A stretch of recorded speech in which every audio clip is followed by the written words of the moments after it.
In other news, tens of thousands of people flee for safety in the US as Hurricane Ida intensifies as it approaches Louisiana. Hurricane Ida has intensified over the warm waters off the Gulf of Mexico as it heads for the U.S. coast. Tens of thousands of people in Louisiana have fled for safety, but some roads are at a virtual standstill. The U.S. National Hurricane Center says Ida is likely to be an extremely dangerous major hurricane when it makes landfall in the state. Earlier, I spoke to BBC weather presenter Sarah Keith-Lucas about what we can expect from this hurricane. But before that, let's hear from President Biden, who has urged the people of Louisiana to be ready for the storm. We've pre-positioned food, water, generators, and other supplies in the area. Power restoration and mobile communication and support teams are also en route. We've also closely coordinated with the electric utilities to restore power as soon as possible and to support your response and recovery efforts. And above all, I'm urging the people of the area to pay attention and be prepared. I want to say it again, pay attention and be prepared. Well, let's talk about this now with Sarah Keith-Lucas from the BBC Weather Centre. So, Sarah, where is Hurricane Ida right now, and is it likely to make a direct hit on New Orleans?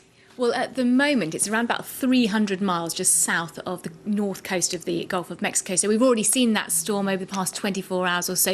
It made landfall in Cuba. So it had winds at that point of around about 80 miles per hour as it swept across western Cuba. It's quite a fast-moving storm now. It's rapidly intensifying as it moves its way northwards. So what it's doing, it's moving over some fairly warm waters there in the Gulf of Mexico.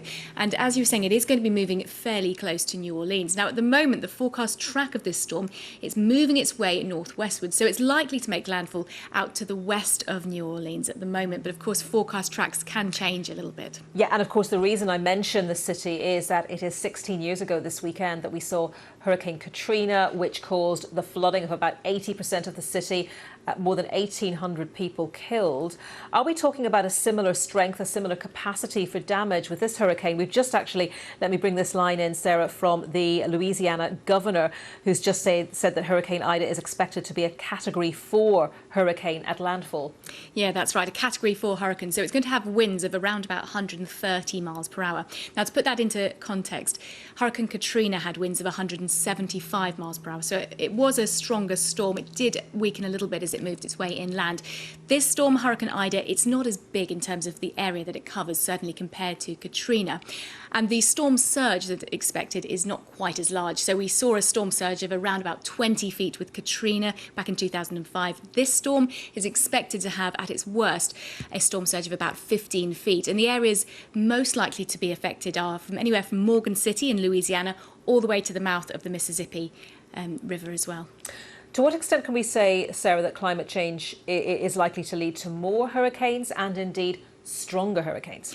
Well, that's something that climate scientists are really researching at the moment. So that link between our warming world and hurricanes is still a little bit uncertain. But what we can say for sure is that warmer air holds more moisture and warmer sea surfaces do create some more intense hurricanes. So there's not necessarily going to be more hurricanes in terms of the number that we see per season, but more intense hurricanes. So certainly we are likely to see more Category 4 and Category 5 hurricanes developing.